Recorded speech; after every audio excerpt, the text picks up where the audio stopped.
Pre divorce counselling ഒരു must ആയിട്ടുള്ളൊരു കാര്യമാണ്.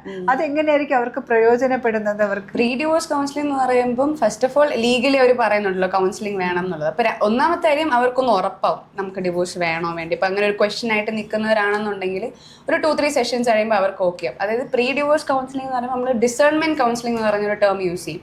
അതായത് 3 സെഷൻസ് ആണുള്ളത്. ഒന്നെങ്കിൽ നിങ്ങൾക്ക് ഇതിൽ കണ്ടിന്യൂ ചെയ്യാം, ഇല്ലെങ്കിൽ ഇങ്ങനെ പോവാം, what ever the situation is അങ്ങനെ, ഇല്ലെങ്കിൽ ഡിവോഴ്സ് ചെയ്യാം. സോ ഈ ഒരു ഡിസിഷൻ മേക്കിംഗ് പ്രോസസ്സിനെയാണ് നമ്മൾ പ്രീ ഡിവോഴ്സ് കൗൺസിലിംഗ് എന്ന് പറയുന്നത്. അവർക്കൊന്ന് ഉറപ്പാവും ഓക്കെ ഇതാണ് എനിക്ക് വേണ്ടത്, എനിക്കിനി എന്തായാലും ഈ പറയുന്ന പേഴ്സണോട് പോകാൻ പറ്റില്ല എന്നുള്ളത് രണ്ടുപേർക്കും മനസ്സിലാവും. അതാണ് പ്രീ ഡിവോഴ്സ് കൗൺസിലിംഗ്. അതിന് പോസ്റ്റ് ഡിവോഴ്സ് കൗൺസിലിംഗ് എന്ന് പറയുമ്പോൾ ഓക്കെ ഇനി ഞാൻ എന്ത് ചെയ്യും എൻ്റെ ലൈഫുമായിട്ട്, കുട്ടികളുണ്ടെങ്കിൽ കുട്ടികളെ ഞാൻ എന്ത് ചെയ്യും, പാരൻസിനെ എങ്ങനെ ഡീൽ ചെയ്യും, ഇൻലോസിനെ എങ്ങനെ ഡീൽ ചെയ്യും. കാരണം ഒരുപാട് സിറ്റുവേഷൻസ് നമ്മൾ ഡിവോഴ്സ് കഴിഞ്ഞാലും ഒരുപാട് ടോർച്ചറിങ് അനുഭവിക്കുന്ന ഒരുപാട് സ്ത്രീകളും പുരുഷന്മാരും ഉണ്ട്. അപ്പം പിന്നെ മണി റിലേറ്റഡ് ആയിട്ടുള്ള ഇഷ്യൂസ്, ഇതിനെല്ലാം നമുക്ക് ഹെൽപ്പ് ചെയ്യാൻ പറ്റും. എപ്പോഴും നമ്മൾ വേണ്ടതെന്ന് വെച്ച് കഴിഞ്ഞാൽ ഇപ്പോൾ പ്രൊഫഷണൽ അഡ്വൈസ് എടുക്കുക. ഞാൻ എപ്പോഴും പറയേണ്ടത് വെച്ചാൽ ഏതെങ്കിലും ആരെങ്കിലും വക്കീൽ അങ്ങനെയാണ് കേസ് നടത്തി ഇങ്ങനെയാണ് കേസ് എടുത്തപ്പോൾ ഞാൻ ചോദിക്കുക അഡ്വക്കേറ്റ്സിൻ്റെ നിന്നാണോ നിങ്ങൾ ഈ അഡ്വൈസ് എടുത്തത്? അല്ല, എൻ്റെ അമ്മാവൻ പറഞ്ഞു, അമ്മാവൻ കുറെ കേസ് നടത്തിയിട്ടുണ്ട് എന്ന് പറയണ പോലെ എപ്പോഴും നമ്മൾ പ്രൊഫഷണൽസിന്റെ അഡ്വൈസ് എടുക്കുക അല്ലേ?